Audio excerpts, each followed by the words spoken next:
So this is the digital arts page that I mentioned. She also has 7th and 6th grade. Obviously, we just need to look at one. But something also that I forgot about is if you take a look over here, she also uses Socrative, which is a great way to answer questions and start discussions. Some other things, if you look at some of the projects that she's had, notice what students are doing with their copyright project. So she's created videos that she's narrated, and they've had to go to some other articles to read. They have to be aware of the rubric, and so that's developing some of that ownership. Then let's see if we go over, you can kind of see over to the left where she has her calendar so they can see what they need to do. But let me pull up. If we go to, sorry, let me get to, I have to scroll up to the top. If I go to content, I can see how her course is set up. And so this is what, right now I'm having an administrator access. So it's a little bit different than what the students would see, but they would have the table of contents over to the left.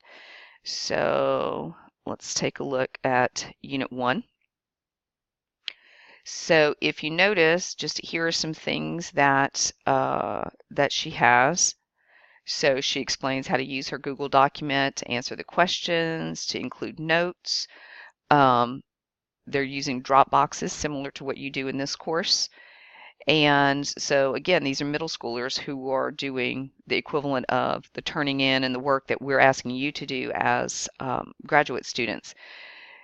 She includes the project rubrics, which just so you can see what that would look like. So they know exactly what should happen, what the requirements are. They know that going in.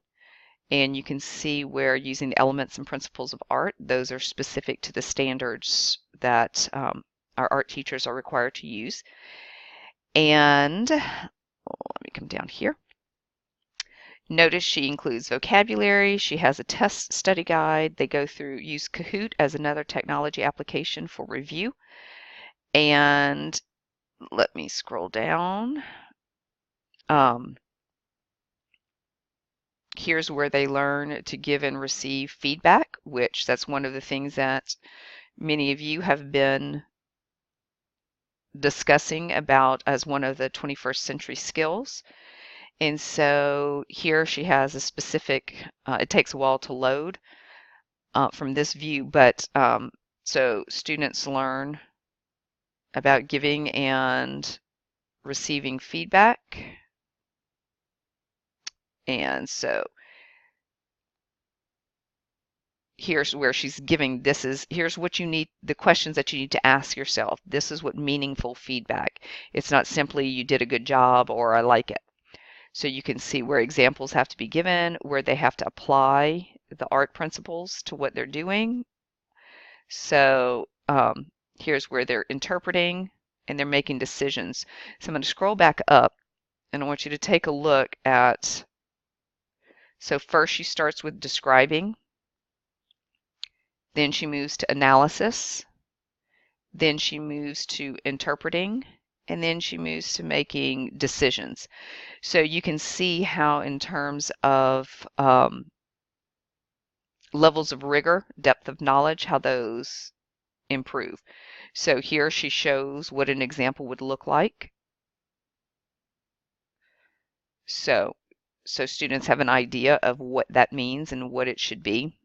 So the kids have an idea because we make assumptions that they know how to do this and they don't. So let me see if I can get, here she provides other videos and resources. She teaches them how to add to a portfolio. This may sound familiar to what you're doing in this class. So again, these are middle schoolers who are doing the same thing. I'm trying to find a project. Here we go.